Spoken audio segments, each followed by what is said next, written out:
नमस्कार दोस्तों, स्वागत है आप सभी का एक बार फिर से आपके अपने YouTube channel RPN1 study point पर। दोस्तों, जैसा कि आपको पता है, हमारे चैनल पर रेगुलर रूप से आपकी पीटीटी की तैयारी करवाई जा रही है, जिसमें अपन रोज़ शाम को 5 बजे हिंदी की तैयारी करते हैं और शाम को 6 बजे अपन जीके का सेशन लेके आते हैं। और ये जो मॉडल पेपर की सीरीज़ है दोस्तों, इसमें आपको बताया गया है कि कुल अपन 500 प्लस प्रश्नों की तैयारी करने वाले हैं, चाहे आपका हिंदी हो चाहे आपका जीके हो, है ना।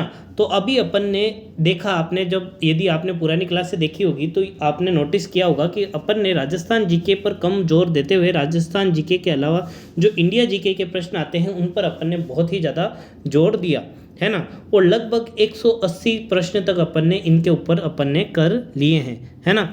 तो आज की जो क्लास है दोस्तों, इसमें अपन क्या करेंगे, राजस्थान जीके के प्रश्नों को भी इंक्लूड करेंगे। और जो राजस्थान जीके में आज का जो महत्वपूर्ण टॉपिक रहने वाला है वो है दोस्तों राजस्थान की कला और संस्कृति से राजस्थान के लोक देवी और देवताएं, ठीक है। और दोस्तों साथ ही साथ मैंने कल से आपको सोचा है कि अपन 40 से 50 प्रश्न रोज की क्लास में करते हैं और साथ ही साथ एक स्टैटिक जीके का टॉपिक भी रोज आपके लिए करवा दिया जाए। तो दोस्तों आप क्या सोचते हैं इसके बारे में? तो दोस्तों आपको क्या करना है, कमेंट करके बताना है कि दोस्तों आपको सिर्फ प्रश्नों की प्रैक्टिस करनी है या फिर स्टैटिक जो जीके है उसका टॉपिक भी अपन एक बीच में छोटा सा लेके प्रश्नों के बीच में उसको भी कवर कर देंगे। तो यदि दोस्तों आपको ऐसा क्लास चाहिए, ऐसी क्लास चाहिए, तो आपको क्या करना पड़ेगा, कमेंट करके बताना पड़ेगा। चलिए, तो दोस्तों आज की जो क्लास है उसको शुरू करते हैं। फटाफट अपने सभी साथियों के साथ शेयर कर दीजिए। और जिन्होंने भी पुरानी क्लासें नहीं देखी है, नया बच्चा यदि कोई जुड़ा है तो उससे निवेदन है कि वो पुरानी क्लासों को भी देखे, क्योंकि अपन ने इंडिया जीके के बहुत ही शानदार प्रश्नों की तैयारी इन प्रश्नों के सहायता से की है। चलिए, पहला प्रश्न, भारत में प्रथम विद्युत रेल किस वर्ष चली थी? दोस्तों जल्दी से बताना है किस वर्ष विद्युत रेल चली थी। देखिए ऑप्शन आपको कंफ्यूज करने वाला है कि आप देखेंगे पहले ही प्रश्न को कि भाई भारत में रेल कब चली और देखेंगे 1853 और टिक करके आ जाएंगे। जबकि दोस्तों आपको प्रश्न पूछा गया है कि पहली विद्युत ट्रेन कब चली थी, इलेक्ट्रिक ट्रेन कब चली थी। तो दोस्तों याद रखना है 1925 में चली थी। कब चली थी? 1925 में पहली विद्युत रेल चली थी। और सिर्फ रेल की पूछी जाए तो 1853 में चली थी। 1853 में मुंबई से थाने के बीच में 34 किलोमीटर की जो पहली रेल है वो चली गई थी दोस्तों, ये भी आपको याद रखना है। और किसके समय चली थी तो दोस्तों आपको वो कमेंट करके बताना है, क्योंकि अपन ने उस प्रश्न को अच्छी तरीके से कवर कर लिया है ना। कौन था वायसराय वो भी आपको बताना है जल्दी से। जी दोस्तों, डलहौजी के कार्यकाल में पहली ट्रेन चलती है भारत में, ठीक है। किन किन दो स्टेशन के बीच में तो अपन बात कर चुके हैं, मुंबई से थाने के बीच में। चलिए, अगला प्रश्न है आपका, पृथ्वी तल के कितने प्रतिशत भाग पर महाद्वीपों का विस्तार है? देखिए 182वां प्रश्न चल रहा है। अपन 200 प्रश्न तक तो सिर्फ अपन इंडिया जीके के प्रश्न करेंगे और फिर अपन राजस्थान जीके की तरफ ट्रांसफर हो जाएंगे। चलिए जी दोस्तों, महाद्वीपों का विस्तार आपको याद रखना है दोस्तों, 29% के आसपास आपके क्या है, महाद्वीप है। और बाकी पर क्या है दोस्तों, महासागर या फिर सागर, ठीक है। ये आपको याद रखना है, इतने पर तो क्या है, महाद्वीप है। और बाकी आपका जो प्रतिशत बचता है उसमें आपका क्या है दोस्तों, महासागर है, ठीक है। ये आपको याद रखना है। चलिए अगला है दोस्तों, निम्नलिखित में से कौन सा अभ्यारण्य जंगली हाथियों के लिए प्रसिद्ध है? पेरियार वन्यजीव अभ्यारण्य, नांदेली वन्यजीव अभ्यारण्य, मानस वन्यजीव अभ्यारण्य या फिर नागरहोल वन्यजीव अभ्यारण्य। जी दोस्तों, जंगली हाथियों के लिए कौन सा प्रसिद्ध है? और एक प्रश्न करंट का बनता है दोस्तों, इंपॉर्टेंट कर लीजिए, ऐसा कौन सा आपका नेशनल पार्क है जहां पर गज महोत्सव बनाया गया है? ठीक है, गज महोत्सव कहां पर बना है वो भी आपको याद रखना है। ये करंट का बहुत ही इंपॉर्टेंट प्रश्न है दोस्तों। चलिए दोस्तों, बात करें जंगली हाथियों के लिए कौन सा अभ्यारण्य प्रसिद्ध है, तो आपको याद रखना है पेरियार वन्यजीव अभ्यारण्य। पेरियार कहाँ पर है तो दोस्तों मैंने आपको पहले ही बताया था, पेरियार नाम आपको कहीं भी दिख जाए तो आपका जो सही उत्तर है वो क्या रहने वाला है, केरल रहने वाला है, ठीक है। अब आपसे पूछा जाता है कि दोस्तों गज महोत्सव कहाँ पर आयोजित हुआ है, तो आपको कमेंट करके बताना है गज महोत्सव का आयोजन कहाँ हुआ है। तो दोस्तों याद रखना है, गज महोत्सव काजीरंगा नेशनल पार्क कहाँ पर हुआ है, काजीरंगा नेशनल पार्क, जो कि आपके आसाम में स्थित है। कहाँ पर स्थित है? आपके आसाम में स्थित है, वहाँ पर गज महोत्सव का आयोजन किया गया है, ये आपको याद रखना है। साथ ही साथ दोस्तों याद करना है आपको, मानस वन्य जीव अभयारण्य ये भी कहाँ है, आपके असम में स्थित है, ठीक है। और नागरहोल कहाँ पर है, तो ये आपको याद रखना है, कर्नाटका में स्थित है। ये इंपॉर्टेंट है, इनको याद रखना है। नागरहोल, बन्नेरहट्टा ये कहाँ पर है, आपके कर्नाटक में है। असम में मानस है। इसके अलावा अभी अपन ने देखा, वो भी आपको याद रखना है कि जहाँ पर गज उत्सव हुआ वो भी कहाँ पर है, आपके असम में स्थित है, काजीरंगा नेशनल पार्क। और दोस्तों काजीरंगा नेशनल पार्क है वो आपके एक सींग वाले गैंडे के लिए प्रसिद्ध है। चलिए अगला प्रश्न है दोस्तों, सिंधु घाटी सभ्यता का एक विशाल स्नानागार किस स्थान पर मिला है। जी दोस्तों, हड़प्पा, मोहनजोदड़ो, कालीबंगा या फिर लोथल। विशाल स्नानागार पूछे या फिर विशाल आपका भंडार गृह पूछे तो दोस्तों याद रखना है ये कहाँ मिले हैं, आपको मोहनजोदड़ो में मिली है। एक नर्तकी की अगर मूर्ति पूछी जाए कि एक नाचती हुई नर्तकी की जो मूर्ति है वो कहाँ से मिली है, तो वो भी कहाँ होगा, आपके मोहनजोदड़ो होगा। कालीबंगा से आपको जुते हुए खेत के साक्ष्य मिले हैं। लोथल जो था दोस्तों वो क्या था, एक बंदरगाह था। क्या था दोस्तों, बंदरगाह था। ये भी आपको याद रखना है। सिंधु घाटी सभ्यता का बंदरगाह किसे कहते हैं, तो लोथल को कहते हैं। ये आपको याद रखना है। चलिए जी दोस्तों, जानकारी अच्छी लग रही है तो वीडियो को क्या करना है, लाइक करना है, क्योंकि आप देख पा रहे हैं कि अपन हर प्रश्न में अतिरिक्त जानकारियों के साथ अपन उस प्रश्न को कवर कर रहे हैं, ठीक है। चलिए, निम्नलिखित में से कौन कोयले की सर्वोत्तम किस्म है। कोयला कितनी प्रकार की किस्म पाई जाती है भारत के अंदर, या कुल कितनी कोयले की किस्म पाई जाती है, तो दोस्तों याद रखनी है ये चारों तरीके के क्या पाए जाते हैं, आपके कोयले पाए जाते हैं। कभी कभी आपसे डायरेक्ट ये पूछ लिया जाता है कि कोयले की किस्म कौन कौन सी है, तो एंथ्रेसाइट, बिटुमिनस, पीट और लिग्नाइट, ये चारों किसके टाइप है दोस्तों, कोयले के टाइप होते हैं। अब इसमें सर्वोत्तम किस्म कौन सी है जिसमें कार्बन की मात्रा सबसे अच्छी पाई जाती है दोस्तों, तो वो याद रखना है एंथ्रेसाइट। कौन से है दोस्तों, एंथ्रेसाइट, ऑप्शन नंबर 1। चलिए अगला प्रश्न है दोस्तों, भारतीय इतिहास में बाजार मूल्य नियंत्रण पद्धति की शुरुआत किसके द्वारा की गई थी। अकबर, अलाउद्दीन खिलजी, बहादुर शाह द्वितीय या फिर अहमद शाह अब्दाली। जी दोस्तों, अब देखिए, बाजार मूल्य नियंत्रण पद्धति पूछे या फिर आपसे पूछे सैनिकों का हुलिया किसने बनवाया था। हुलिया किसने बनवाया था। हुलिया का मतलब क्या होता है दोस्तों, सैनिकों के ऊपर एक छाप लगा दी जाती थी जिससे पता चल जाता था कि भाई ये हमारे साइड का सैनिक है ना। पहले क्या होते थे, जासूस घुस जाते थे सेना में सेम ड्रेस पहन के, तो पता नहीं चलता था। तो इसने क्या कर दिया दोस्तों, आपके हुलिया पद्धति बनानी शुरू कर दी, चाहे वो जानवरों पर हो चाहे वो सैनिकों के ऊपर हो, ठीक है। साथ ही साथ दोस्तों ये शासक है, आपको याद रखना है, अलाउद्दीन खिलजी, ठीक है। बाजार नियंत्रण का आपको जब भी आपको देखे तो आप किस शासक के ऊपर जाओगे, अलाउद्दीन खिलजी। ये वही अलाउद्दीन खिलजी है जिसने 1303 ईस्वी में चित्तौड़ पर आक्रमण किया था रतन सिंह के विरुद्ध। क्या किया था दोस्तों, रतन सिंह के विरुद्ध।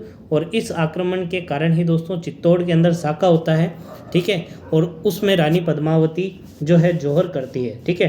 अकबर के बारे में आप जानते हैं दोस्तों, बहादुर शाह जफर द्वितीय मुगल बादशाह अंतिम थे, ठीक है। ये अंतिम मुगल बादशाह थे जिन्होंने 1857 की क्रांति में भारत का नेतृत्व किया था। और साथ में दोस्तों अहमद शाह अब्दाली, ये नाम किस लिए प्रसिद्ध है दोस्तों, इसने कौन सा युद्ध लड़ा था मराठों के विरुद्ध। जी दोस्तों, इसने एक युद्ध लड़ा था जिसमें मराठों को इसने हराया था। और वो युद्ध कौन सा था दोस्तों, तो आपको याद रखना है पानीपत का तीसरा युद्ध। कौन सा युद्ध था दोस्तों, तीसरा युद्ध था। दूसरा युद्ध किसने लड़ा था, अकबर ने लड़ा था हेमू के विरुद्ध। किसने लड़ा था, अकबर ने हेमू के विरुद्ध लड़ा था, ये भी आपको याद रखना है। अगला प्रश्न है दोस्तों, निम्नलिखित में से किस खेल में फ्री थ्रो का प्रयोग किया जाता है। क्रिकेट, हॉकी, बास्केटबॉल और फुटबॉल। चलिए, अब आपको पता है दोस्तों क्रिकेट का तो कोई भी शब्दावली आएगी ना तो आप सभी सही करके आ जाएंगे, क्योंकि इतना आजकल भारत में क्रिकेट देखा जाता है कि सब उसको सही करके आ जाएंगे। लेकिन आपको याद रखना है फ्री थ्रो है ना, वो आपके बास्केटबॉल से संबंधित है। ऑप्शन नंबर आपका तीसरा जो है वो सही उत्तर हो जाएगा। चलिए अगला प्रश्न है आपका, किस भारतीय राज्य का पोलो खेल का उद्गम माना जाता है। किस भारतीय राज्य ऐसा है जिससे आप पोलो खेल का उद्गम मानते हैं। अरुणाचल प्रदेश, हरियाणा, नागालैंड या फिर मणिपुर। जी दोस्तों, पोलो खेल का उद्गम कहाँ से होता है आपसे पूछा है दोस्तों। याद रखना है पोलो खेल का उद्गम आपके मणिपुर से माना जाता है। कहाँ से माना जाता है, मणिपुर से माना जाता है। मणिपुर की राजधानी जो है दोस्तों वो है इम्फॉल, क्या है दोस्तों, इम्फॉल। कैसे याद रहेगा, मणि है जो कि फॉल, फॉल मतलब क्या होगी दोस्तों, गिर गई। मणि क्या है दोस्तों, गिर गई, तो इस तरीके से याद रख सकते हो, फॉल होगी इम्फॉल। ठीक है, चलिए।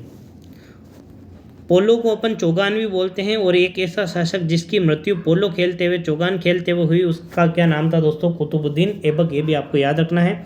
चलिए, विक्रम साराभाई अंतरिक्ष केंद्र कहाँ पर स्थित है दोस्तों, त्रिवेंद्रम, त्रांबे, पणजी या फिर तारापुर। जी दोस्तों, विक्रम साराभाई अंतरिक्ष केंद्र कहाँ पर स्थित है, याद रखना है दोस्तों, ये आपके त्रिवेंद्रम में स्थित है। ऑप्शन नंबर 1 इसका सही उत्तर हो जाएगा। अगला प्रश्न है आपका, क्रिकेट पिच में जो पॉपिंग क्रीज और स्टंप के बीच की जो दूरी होती है वो कितनी होती है। चलिए, अच्छा प्रश्न है दोस्तों, क्रिकेट से पूछा गया है लेकिन प्रश्न अच्छा पूछा गया है। आपसे जो पिच की लंबाई है वो तो पूछी जाती है, आप सभी जानते हैं 22 गज का पिच होता है ना, 22 गज के आसपास आपका पिच होता है। ठीक है, अब यहाँ पर आपसे पूछा है क्रिकेट पिच और पॉपिंग क्रीज और स्टंप के बीच की दूरी कितनी होती है, तो दोस्तों याद रखना है आपको 4 फीट होती है। कितनी होती है आपके, 4 फीट इसकी दूरी होती है। चलिए, अगला प्रश्न है आपका, भारत का प्रथम परमाणु ऊर्जा रिएक्टर कौन सा था। ऑप्शन आपके सामने है, पृथ्वी, साइरस, अप्सरा या फिर पूर्णिमा तृतीया।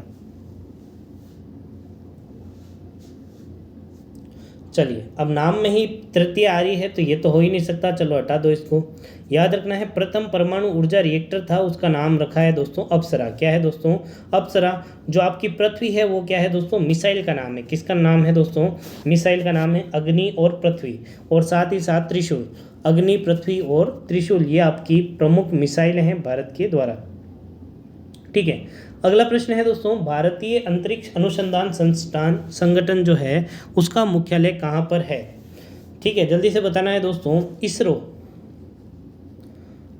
ठीक है, भारतीय अंतरिक्ष अनुसंधान संगठन अर्थात इसरो का मुख्यालय कहाँ पर स्थित है, नई दिल्ली में, बेंगलुरु में, तारापुर में या फिर मुंबई में।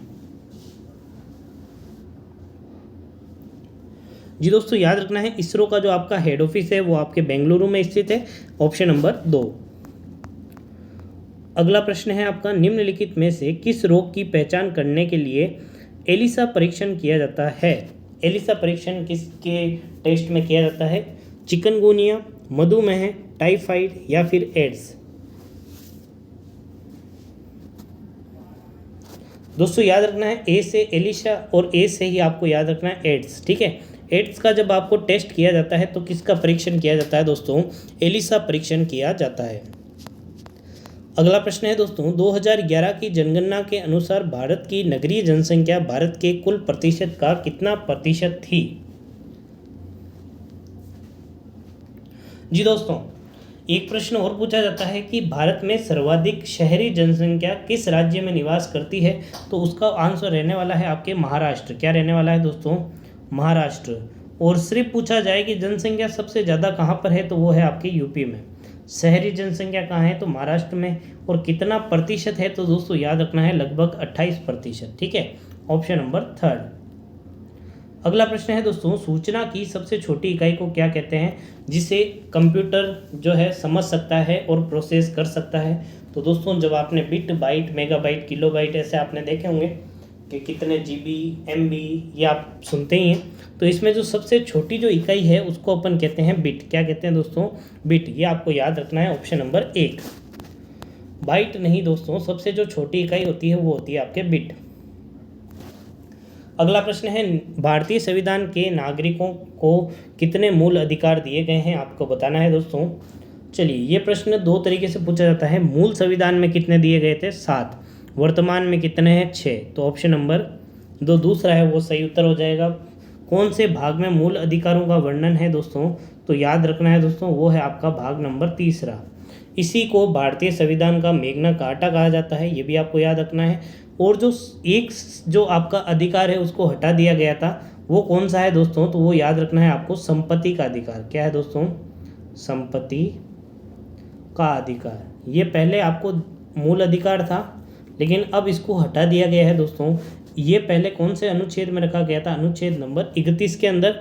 अब किसके अंदर रख दिया है दोस्तों? तो अब आपको याद रखना है, अब इसको मूल अधिकार से हटाकर कानूनी अधिकार बना दिया गया है। और अब इसको जो नया अनुच्छेद मिला है वो है आपका अनुच्छेद नंबर 300A, 300A या फिर 300K, ठीक है, ये आपको देखने को मिल सकता है। तो 300K के अंदर क्या है दोस्तों? तो अब आपके संपत्ति का अधिकार है, जो कि एक कानूनी अधिकार है। चलिए, एक प्रश्न और पूछा जाता है दोस्तों, भारत के संविधान ने मूल अधिकारों को किस संविधान से ग्रहण किया है? तो दोस्तों याद रखना है, अमेरिका से, ठीक है। अगला प्रश्न है, भारत में दक्षिण पश्चिमी मानसून से सबसे ज़्यादा वर्षा होती है, तो वो कौन से आपके राज्य से होती है? आपको बताना है दोस्तों, दक्षिण पश्चिम मानसून से सबसे ज़्यादा वर्षा होती है। ये मानसून सबसे पहले किस राज्य में प्रवेश करता है? चलिए, जब अपन भारत का नक्शा बनाते हैं दक्षिण भारत का, तो इस तरीके से आपका कुछ नक्शा बनता है, ठीक है। अब दोस्तों याद रखना है आपको, दक्षिण पश्चिम से जब मानसून आएगा तो इधर की तरफ कौन सा राज्य है? सबसे पहले केरला है, तो केरल इसका सही उत्तर होगा। चलिए, एक प्रश्न और पूछा जाता है दोस्तों, शीतकालीन मानसून से सर्वाधिक वर्षा कहाँ होती है? तो आपको याद रखना है, तमिलनाडु में। कहाँ होती है? तमिलनाडु तट के ऊपर होती है। दूरदर्शन में रंगीन प्रसारण किस वर्ष आरंभ हुआ? आप जानते हैं, जो आप टीवी देखते हैं, पहले वो ब्लैक एंड व्हाइट टीवी चलती थी, है ना। अब आपको बताना है पहली बार जो रंगीन टीवी है उसका प्रसारण कब हुआ था? तो याद रखना है 1982 में, ऑप्शन नंबर सेकेंड। चलिए, अगला प्रश्न है दोस्तों, विश्व वन्य जीव कोष द्वारा किस पशु को प्रतीक चिन्ह के रूप में लिया गया है? अच्छा प्रश्न है दोस्तों, विश्व वन्य जीव कोष द्वारा किस पशु को प्रतीक चिन्ह के रूप में लिया गया है? बाघ, भालू, पांडा और लेपर्ड। जी दोस्तों, याद रखना है, पांडा जो है इसका सही उत्तर होने वाला है। एक प्रश्न और है आपका, कमेंट करके आपको बताना है, भारत का राष्ट्रीय विरासत पशु कौन सा है ना। ये प्रश्न है, आपको बताना है, भारत का राष्ट्रीय विरासत पशु कौन सा है और जलीय जीव कौन सा है, ठीक है। ये दोनों प्रश्न आपको कमेंट करके बताने हैं दोस्तों, कि भारत का राष्ट्रीय जलीय जीव कौन सा है और दोस्तों भारत का राष्ट्रीय विरासत जीव कौन सा है। अगला प्रश्न दोस्तों, भारत में करेंसी नोट पर उनका मूल्य कितनी भाषाओं में लिखा होता है? चलिए, आपको पता है दोस्तों, एक नोट होता है, उस पर एक तरफ आप देखोगे जब उसको पलट कर, तो एक देखोगे कि उसके ऊपर कई सारी भाषाओं में वहाँ नाम लिखा रहता है कि 100 रुपये, सिंधी में अपन देखेंगे कई सारी भाषाओं में लिखा रहता है, अलग अलग भाषाएं जो कि भारत में चलती है ना। तो दोस्तों आपसे पूछा है कितनी भाषाओं में लिखा होता है, तो आपको याद रखना है कुल 17 भाषाओं में वो आपको वैल्यू लिखी होती है। चलिए, देखिए 200 प्रश्नों का आंकड़ा अपन ने पार कर लिया है। अब अपन शुरू करते हैं राजस्थान जीके, और राजस्थान जीके में भी जो अपना सबसे पहला जो मेन टॉपिक रहने वाला है वो है दोस्तों राजस्थान के प्रमुख लोक देवी और देवताएं, जिससे बहुत अच्छे अच्छे प्रश्न पूछे जाते हैं। चलिए, राजस्थान में ऐसे कौन से लोक देवता हैं जिनकी माता का नाम मेणादे था? जी दोस्तों, रामदेव जी, गोगा जी, मल्लीनाथ जी या फिर पाबू जी। कई बार प्रश्न पूछा जा चुका है दोस्तों। चलिए जी दोस्तों, याद रखना है आपको, रामदेव जी इसका सही उत्तर रहने वाला है, ठीक है। रामदेव जी के ऊपर एक भजन भी है, यदि आप उस भजन को याद कर लेते हैं तो आपको रामदेव जी के पूरे परिवार के बारे में पता चल जाएगा, है ना। लूणी चेरा धनिया अज माल जीरा कवरा, माता मेणा देरा लाल, रानी नेतलरा भरतार, है ना। आप ये ऐसे याद रख सकते हो। लूणी चेरा धनिया मतलब इनका जो उपनाम है वो लूणी चेरा धनिया है, ठीक है। अजमाल जीरा कवरा, अजमाल जी इनके पिता का नाम है। माता मेणा देरा लाल, माता मेणा देर इनका नाम है, ठीक है। और रानी नेतलरा भरताल अर्थात इनकी जो पत्नी है उनका नाम क्या है दोस्तों? रानी नेतल दे, ठीक है। ये भी आपको याद रखना है। रामदेव जी का जो प्रसिद्ध मंदिर है वो रामदेवरा में बना हुआ है, ठीक है। रामदेव जी के जो एक प्रश्न पूछा जाता है दोस्तों, रामदेव जी के जो मेघवाल जाति के जो भक्त हैं उनको क्या कहते हैं? तो रिखिया कहते हैं। क्या कहते हैं उनको? रिखिया कहते हैं। रामदेव जी की जो ध्वजा होती है, झंडा जो होता है वो 5 रंग का होता है, इसको क्या कहते हैं दोस्तों? इसको नेजा कहते हैं। ये भी आपको ध्यान रखना है। ये 2 प्रश्न जरूर पूछे जाते हैं। और एक आपको ध्यान रखना है, इनकी जो बहन थी उनका नाम क्या था दोस्तों? एक मतलब इन्होंने जो शिष्या बनाई थी सबसे पहले, इनका नाम क्या था? डाली बाई था। ये भी आपको याद रखना है। अगला प्रश्न है दोस्तों, निम्नलिखित में से कौन से लोक देवता रामदेव जी के मौसेरे भाई थे? आपको याद रखना है, रामदेव जी के मौसेरे भाई कौन से थे? हडबू जी, केसरिया कंवर जी, तल्लीनाथ जी या फिर पाबू जी? जी दोस्तों, चलिए याद रखना है दोस्तों, हड़बू जो है वो इसका सही उत्तर रहने वाला है। ऑप्शन नंबर 1 हड़बू जी और रामदेव जी, ये दोनों कैसे थे दोस्तों? मौसेरे भाई थे, ये भी आपको याद रखना है। अगला प्रश्न है दोस्तों, गोगा जी का जन्म स्थान कौन सा है? ऑप्शन आपके सामने है, कोल्लू, कोलायत, ददरेवा या फिर मालानी? जी दोस्तों, याद रखना है ददरेवा जो कि आपके चूरू में आता है, ये गोगा जी का आपके जन्म स्थान है दोस्तों। चलिए अगला प्रश्न है आपके, शिला देवी का जो मंदिर है दोस्तों वो कौन से किले में है दोस्तों? ये आपसे पूछा है, कुंभलगढ़, आमेर, अचलगढ़ या फिर मेहरानगढ़? चलिए याद रखना है दोस्तों, आमेर इसका सही उत्तर रहने वाला है। अब दोस्तों आपसे पूछा जाए कि शिला देवी की जो मूर्ति है वो कहाँ से लाई गई है और कौन सा ऐसा राजा था जो इस मूर्ति को लेकर आया था, तो वो आपको कमेंट करके बताना है। चलिए अगला प्रश्न है, निम्नलिखित में से कौन से लोक देवता सांपों से संबंधित है? गोगा जी, रामदेव जी, पाबू जी या फिर मल्लीनाथ जी? जी दोस्तों, याद रखना है सही उत्तर है इसका गोगा जी। ठीक है, गोगा जी भी सांपों के लोक देवता के रूप में जाने जाते हैं। साथ साथ में तेजा जी भी आपको याद रखना है। ठीक है, और मेहा जी, मांगलिया को भी आपको याद रखना है दोस्तों। ये है दोस्तों सांपों के देवता के नाम से जाने जाते हैं ये तीनों ही लोक देवता। ठीक है, ये मुख्य रूप से 3 लोक देवता हैं जो कि सांपों के देवता के नाम से जाने जाते हैं। चलिए, लोक देवता बाबा रामदेव जी के पिता का क्या नाम था? अभी अपन ने बात की दोस्तों, रामदेव जी के जो पिता थे उनका क्या नाम था दोस्तों? अजमाल जी।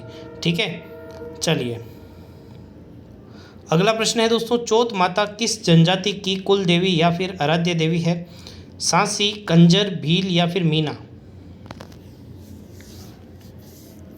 जी दोस्तों, याद रखना है चौथ माता जो है दोस्तों कंजर जाति की जो कुल देवी या फिर आराध्य देवी है। चौथ माता का जो मंदिर है दोस्तों कौन से ज़िले में स्थित है? तो सवाई माधोपुर में स्थित है, ये भी आपको याद रखना है। चौथ का बरवाड़ा नाम से एक जगह है। चलिए, कौन से लोक देवता जो है वो भुंडोल या भुंडेल से संबंधित है दोस्तों? आपको बताना है। ऑप्शन आपके सामने है, धम्मा जी, मल्लीनाथ जी, रामदेव जी या फिर हड़बू जी? जी दोस्तों, याद रखना है बुंडेल से कौन संबंधित है? वो है आपके हड़बू जी। ठीक है, और ये प्रश्न भी पूछा जाता है, ऐसे कौन से लोक देवता है जिनकी गाड़ी की पूजा की जाती है? ठीक है, या फिर उनके वाहन। देखिए प्रश्न क्या बनता है, एक तो ये किस जगह से संबंधित है? बुडेल से। ठीक है, एक इनसे प्रश्न पूछा जाता है, इनके जो सवारी है वो है दोस्तों सियार। ठीक है, ये इनकी सवारी है। ये किसकी सवारी है? तो हड़बू जी की सवारी है। और एक पूछा जाता है दोस्तों, कौन से लोक देवता की गाड़ी की पूजा करते हैं? तो भी आपका उत्तर क्या होगा? हड़बू जी। अगला प्रश्न है दोस्तों, भाकी खत्री किस लोक देवता से संबंधित रखता है? कल्ला जी, हड़बू जी, मल्लीनाथ जी या फिर तेजा जी? चलिए याद रखना है दोस्तों, आंसर है इसका कल्ला जी। ठीक है, ऑप्शन नंबर ए। अगला प्रश्न है दोस्तों, तेजा जी का जन्म स्थान कहाँ पर है?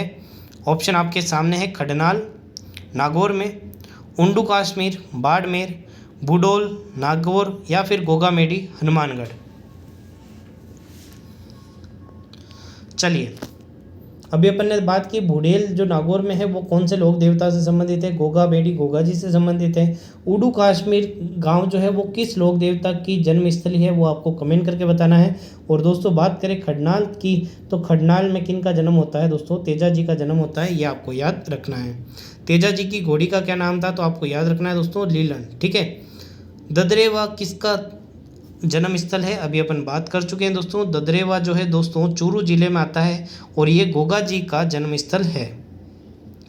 अगला प्रश्न है दोस्तों, निम्नलिखित में से किस लोक देवता को जाहर पीर के रूप में जाना जाता है? जाहर पीर किस लोक देवता को कहते हैं दोस्तों, और किस ने ये जाहर पीर की उपाधि दी है? ये भी प्रश्न पूछा जाता है। तो दोस्तों याद रखना है आपको, गोगा जी को जाहर पीर के नाम से जाना जाता है और ये उपाधि उनको मोहम्मद गजनवी है उनके द्वारा दी गई थी। ठीक है, तो ये भी पूछा जा सकता है, मोहम्मद गजनवी जो है दोस्तों उन्होंने राजस्थान के किस लोक देवता के साथ संघर्ष किया था? तो वो था दोस्तों गोगा जी। चलिए अगला प्रश्न है दोस्तों, बीकानेर के निकट एक स्थल है दोस्तों समरातल वो किस लोक देवता ने अपने कर्म स्थल को बनाया। ठीक है, मतलब पूछा जाए तो दोस्तों समरातल जो है वो किस लोक देवता से संबंधित है, धन्ना जी, जाम्बो जी, गोगा जी या फिर पाबू जी। जी दोस्तों याद रखना है जो समरातल है वो आपके जाम्बो जी से संबंधित है, ऑप्शन नंबर बी। अगला प्रश्न है दोस्तों, जालोर के चौहानों की कुल देवी कौन सी है, आशापुरा माता, शाकंभरी माता, सकराय माता या फिर नागनेची माता। जी दोस्तों याद रखना है जालोर के चौहानों की जो कुल देवी है उनका नाम है आशापुरा माता, ऑप्शन नंबर ए। अगला प्रश्न है दोस्तों, तेजाजी खाली जगह के देवता के रूप में पूजे जाते हैं, गायों के, भेड़ों के, घोड़ों के या फिर ऊंटों के। जी दोस्तों याद रखना है तेजाजी जो है उनको गायों के देवता कहा जाता है, साथ ही साथ सर्प यदि ऑप्शन में होता गाय की जगह तो वो भी उत्तर हो सकता था। ठीक है, चलिए अगला प्रश्न है दोस्तों, हाली द्वारा हल जोतना आरंभ करते समय जो गोगा राकड़ी बांधी जाती है उसमें कितनी गांठें होती है। देखिए किसान किसी भी खेती को शुरू करते समय पहले हल पर एक राखी बांधता है, उसको अपन गोगा राकड़ी कहते हैं। उसमें कितनी गांठें होती है तो आपको याद रखना है गोगा जी की कौन सी तिथि पूजी जाती है, गोगा नवमी बनाई जाती है, तो उसमें कितनी गांठें होती है दोस्तों, 9 गांठ होती है, ये भी आपको याद रखना है। एक तरफ आपको क्या दिया हुआ है दोस्तों, लोक देवता दिया हुआ है, दूसरी तरफ मुख्य तीर्थ स्थल दिए हुए हैं, तो आपको बताना है कौन सा गलत है। तेजाजी, परबतसर, नागौर बिल्कुल सही है दोस्तों। देवनारायण जी, आसीन, भीलवाड़ा ये बहुत ही इंपॉर्टेंट है क्योंकि हाल ही में देवनारायण जी की जो जयंती थी है ना, उस पर क्या आए थे दोस्तों, आसीन भीलवाड़ा के अंदर जो अपने भारत के प्रधानमंत्री है श्री नरेंद्र मोदी जी वो आए थे यहाँ पे। ठीक है, तल्लीनाथ जी, कतियासर, बीकानेर ये बिल्कुल गलत है दोस्तों। ठीक है, कतियासर बीकानेर किससे संबंधित है वो आपको कमेंट करके बताना है। पाबूजी कोलूमंड जो फलोदी है वो बिल्कुल सही है। चलिए अगला प्रश्न है दोस्तों, एक तरफ लोक देवता दिया हुआ है, दूसरी तरफ जन्म स्थान दिया हुआ है, आपको जल्दी से बताना है दोस्तों कौन सा सही सुमेलित है। तो दोस्तों बात करें गोगा जी के बारे में तो गोगा जी आपके ददरेवा चूरू में जन्मे थे। बात करें दोस्तों पाबू जी के बारे में तो पाबू जी कोलूमंड में जन्मे थे। बात करें हड़बू जी के बारे में तो हड़बू जी के बारे में अपन बात कर चुके हैं, मुंडोल गांव में। और दोस्तों फत्ता जी जो है वो आपके सांतू गांव में जन्म हुआ था। चलिए अगला प्रश्न है दोस्तों, कनफटे, जोगी, डमरू और सारंगी वाद्य यंत्रों के साथ किस देवी के गीत गाए जाते हैं, नागणेची माता, शीतला माता, सकराय माता या फिर जीन माता। जी दोस्तों याद रखना है कनपटे, जोगी, डमरू, सारंगी के साथ किस लोक देवी के गीत गाए जाते हैं तो वो है आपके जीन माता। ठीक है, जीन माता का मंदिर कहाँ पर स्थित है कमेंट करके जल्दी से बताइए दोस्तों। बेंगती गांव फलोदी में किस लोक देवता का मुख्य मंदिर है, मल्लीनाथ जी, तल्लीनाथ जी, हड़बू जी या फिर पाबू जी। जी दोस्तों याद रखना है बेंगती गांव जो आपका फलोदी है वहां पर हड़बू जी का प्रसिद्ध मंदिर है, ऑप्शन नंबर सी। चलिए दोस्तों आज के लिए बस इतना ही, उम्मीद करते हैं आपको आज की क्लास पसंद आई होगी। आज अपन ने शुरू में कुछ इंडिया जीके के प्रश्न किए, कुल अपन ने 200 मोस्ट प्रश्नों को अटेंड किया है जिसमें इंडिया जीके को अपन ने कवर किया है, चाहे वो आर्ट एंड कल्चर हो, हिस्ट्री हो, पॉलिटी हो, ज्योग्राफी हो, सभी जो टॉपिक इंडिया जीके में आते हैं उनको अपन ने कवर किया है। ठीक है, अब अपन ने जो राजस्थान जीके का पोर्शन शुरू किया है दोस्तों, इसमें भी आप देखोगे कि बीच बीच में अपन इंडिया जीके के प्रश्नों को भी रखेंगे। ठीक है, तो राजस्थान जीके पर अब ज़्यादा जोर देंगे और इंडिया जीके के आप देखेंगे कि 5-10 प्रश्न अपन रखेंगे। साथ ही साथ दोस्तों अब अपनी जो क्लास रहेगी उसमें अपन करंट अफेयर्स को भी शामिल करेंगे, करंट के प्रश्नों को भी उसमें इंक्लूड करेंगे। और साथ ही साथ यदि आप चाहते हैं कि एक एक टॉपिक स्टैटिक जीके का भी उस क्लास में करवा दिया जाए तो दोस्तों आपको कमेंट करके ज़रूर बताना है। तो दोस्तों क्लास ख़त्म हो चुकी है, तो आपको ये भी बताना है कि क्लास कैसी लगी और आपकी तैयारी कैसे चल रही है। वीडियो को लाइक करें, चैनल पर नए हैं तो चैनल को सब्सक्राइब करके बेल आइकन जरूर दबाएं। धन्यवाद।